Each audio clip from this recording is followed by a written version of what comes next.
Fortunately, Reston's nausea does not last long, and he and Navidson can spend the rest of the day pushing deeper and deeper into the labyrinth.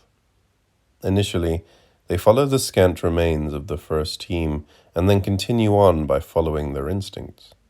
Based on the fact that there was very little evidence of the first team's descent remaining on the stairs, Navidson determines that the neon markers and fishing line last at most 6 days before they are entirely consumed by the house. When they finally make camp, both men are disheartened and exhausted.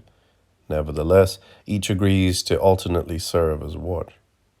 Navidson takes the first shift, spending his time removing the dark, blotched gauze around his toes, clearly a painful process, before reapplying ointment and a fresh dressing. Reston spends his time tinkering with his chair and the mount on the Ariflex. Except for their own restlessness, neither one hears anything during the night. Toward the end of their second day inside, making this the 9th day since Holloway's team set out into the house, both men seem uncertain whether to continue or return. It is only as they are making camp for the second night that Navidson hears something. A voice, maybe a cry, but so fleeting were it not for Reston's confirmation. It probably would have been shrugged off as just a high note of the imagination. Leaving most of their equipment behind, the two men head out in pursuit of the sound. For 40 minutes they hear nothing and are about to give up when their ears are again rewarded with another distant cry. Based on the rapidly changing video timestamp, we can see another 3 hours passes as they weave in and out of more rooms and corridors, often moving very quickly, though never failing to mark their course with neon arrows and ample amounts of fishing line. At one point, Navidson manages to get Tom on the radio, only to learn that there is something the matter with Karen. Unfortunately, the signal decays before he can get more details. Finally, Reston stops his wheelchair and jabs a finger at a wall. On high 8, we witness his gruff assertion, "How we get through it, I don't have a clue." But that crying's coming from the other side. Searching out more hallways, more turns, Navidson eventually leads the way down a narrow corridor, ending with a door. Navidson and Reston open it, only to discover another corridor ending with another door. Slowly they make their way through a gauntlet of what must be close to 50 doors.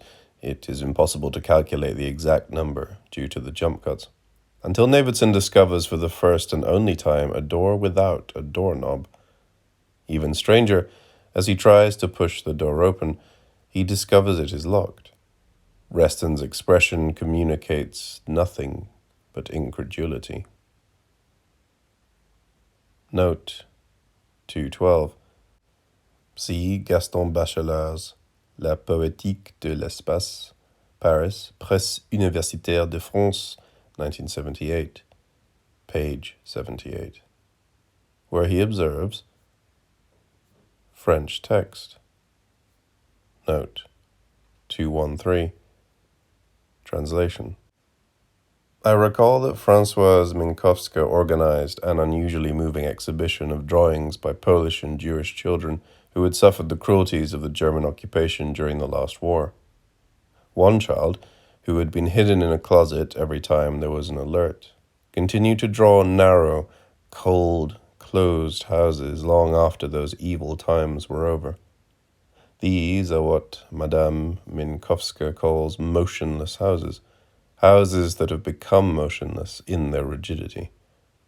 This rigidity and motionlessness are present in the smoke as well as in the window curtains. The surrounding trees are quite straight and give the impression of standing guard over the house. Often a simple detail suffices for Madame Minkowska, a distinguished psychologist, to recognize the way the house functions. In one house, drawn by an 8-year-old child, she notes that there is a knob on the door. People go in the house, they live there. It is not merely a constructed house, it is also a house that is lived in. Quite obviously, the doorknob has a functional significance. This is the kinesthetic sign so frequently forgotten in the drawings of tense children. Naturally, too, the doorknob could hardly be drawn in scale with the house, its function taking precedence over any question of size, for it expresses the function of opening, and only a logical mind could object that it is used to close as well as to open the door. In the domain of values, on the other hand, a key closes more often than it opens, whereas the doorknob opens more often than it closes. As translated by Maria Jolas in Gaston Bachelard's The Poetics of Space, Boston, Massachusetts, Beacon Press, 1994, pages 72 to 73. Editors. End note 213. See also Anne Balif's article, in which she quotes Dr. F. Minkowska's comments on De Van Gogh et Seurat au dessin d'enfant, illustrated catalogue of an exhibition held at the Musée Pédagogique, Paris, 1949. End note 212. As Navidson pulls away to re-examine the obstacle, he hears a whimper coming from the other side. Taking 2 steps back, he throws his shoulder into the door. It bends, but does not give way. He tries again and again, each hit straining the bolt and hinges, until the 4th hit, at last, tears the hinges free, pops whatever bolt held it in place, and sends the door cracking to the floor. Reston keeps the chair-mounted Arriflex trained on Navidson, and while the focus is slightly soft, as the door breaks loose, the frame gracefully accepts Jed's ashen features as he faces what he has come to believe is his final moment. This whole sequence amounts to a pretty ratty collection of cuts alternating between Jed's high 8 and an equally poor view from the 16mm camera and Navidson and Reston's high 8s. Nevertheless, what matters most here is adequately captured. The alchemy of social contact, as Jed's rasp of terror almost instantly transforms itself into laughter and sobs of relief. In a scattering of seconds, a 33-year-old man from Vineland, New Jersey, who loves to drink Seattle coffee and listen to Lyle Lovett with his fiancée, learns his sentence has been remitted. He will live. As diligent as any close analysis of the Zapruder film, similar frame-by-frame examination carried out countless times by too many critics to name here, note 214, though still see Danton Blake's Violent Verses, Cinema's Treatment of Death, Indianapolis, Hackett, 1996, end note 214, reveals how a fraction of a second later one bullet pierced his upper lip, blasted through the maxillary bone, dislodging, even fragmenting the central teeth. Reel 10, frame 192. And then in the following frame, Reel 10, frame 193, obliterated the backside of his head. Chunks of occipital lobe and parietal bone spewed out in an instantly senseless pattern uselessly preserved in celluloid light. Reel 10, frames 194, 195, 196, 197, 198, 199, 200, 201, 202, 203, 204, and 205. Ample information, perhaps, to track the trajectories of individual skull bits and blood droplets, determine destinations, even origins, but not nearly enough information to actually ever reassemble the shatter. Here, then, the aftermath of meaning. A lifetime finished between the space of the 2 frames. The dark line where the eye persists in seeing something that was never there. Note 215. Typo. Capital T should read lowercase t with a period following with, and note 215. begin with, Ken Burns has used this particular moment to illustrate why the Navidson record is so beyond Hollywood. Not only is it gritty and dirty and raw, but look how the zoom claws after the fleeting fact. Watch how the frame cannot anticipate the action. Jed's in the lower left-hand corner of the frame. Nothing's predetermined or foreseen. It's all painfully present, which is why it's so painfully real. Note 216. As you probably guessed, not only has Ken Burns never made any such comment, he's also never heard of the Navidson record, let alone Zampano. Endnote 216. Jed crumples, his moment of joy stolen by a pinky worth of lead, leaving him dead on the floor, a black pool of blood spilling out of him. In the next shots, mostly from the high eights, we watch Navidson dragging Wax and Jed out of harm's way while trying at the same time to get Tom on the radio. Reston returns fire with an HK-45. "Since when did you bring a gun?"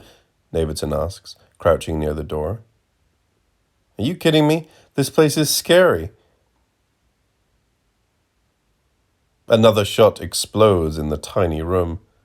Reston wheels back to the edge of the doorway and squeezes off 3 more rounds. This time there is no return fire. He reloads.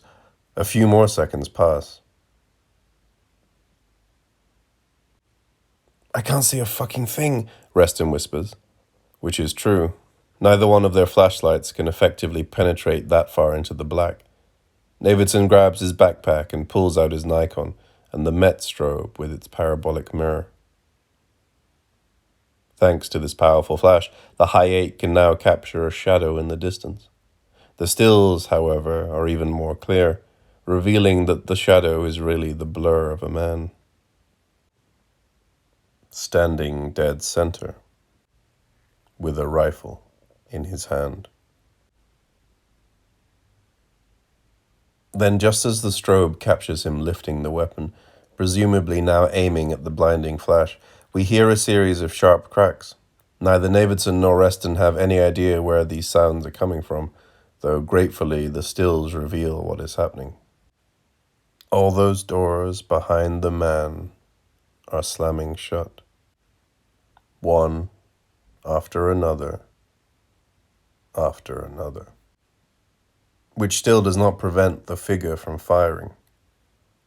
"Oh, shit," Reston shouts. But Navidson keeps his Nikon steady and focused, the motor chewing up a whole roll of film as the flash angrily slashes out at the prevailing darkness, ultimately capturing this dark form, vanishing behind a closing door. Even though a hole the size of a fist punches through the muntin, the round powerful enough to propel the bullet into the second door, though not powerful enough to do more than splinter a panel. Before this damage, along with even the sound from the blast, disappears behind the roar of more slamming doors, the last one finally hammering shut, leaving the room saturated in silence. Navidson sprints down the corridor to the first door, but can find no way to lock it. "He's alive," Reston whispers. "Navy, come here. Jed's breathing." The camera captures Navidson's POV as he returns to the dying young man. It doesn't matter, Rest. He's still dead. Whereupon Navidson's eye quickly pans from the thoughtless splatter of grey matter and blood to more pressing things, the groan of the living calling him away from the sigh of the dead. Despite his shoulder wound and loss of blood, Wax is still very much alive. As we can see, a fever, probably due to the onset of an infection, has marooned him in a delirium, and although his rescuers are now at hand, His eyes remain fixed on a horizon that is both empty and meaningless. Navidson's shot of Jed, though brief, is not nearly as short as this shot of Wax. In the next segment, taken at least 50 minutes later at a new location, we see Navidson elevating Wax's legs, cleaning the wound, and gently feeding him half a tablet of a painkiller, probably meperidine. Note 217, i.e. Demerol. End note 217. Reston, meanwhile, finishes converting their two-man tent into a makeshift stretcher. Having already arranged the tent poles in a way that will provide the most support, he now uses some pack straps to create two handles, which will enable Navidson to carry the rear end more easily. "What about Jed?" Reston asks, as he begins securing the front end of the stretcher to the back of his wheelchair. "We'll leave his pack and mine behind." "Some habits die hard, huh?" "Or they don't die," replies Navidson. Note 218, a bit of dialogue which of course only makes sense when Navidson's history is taken into account. Note 219, see page 332 to 333, end note 219, end note 218.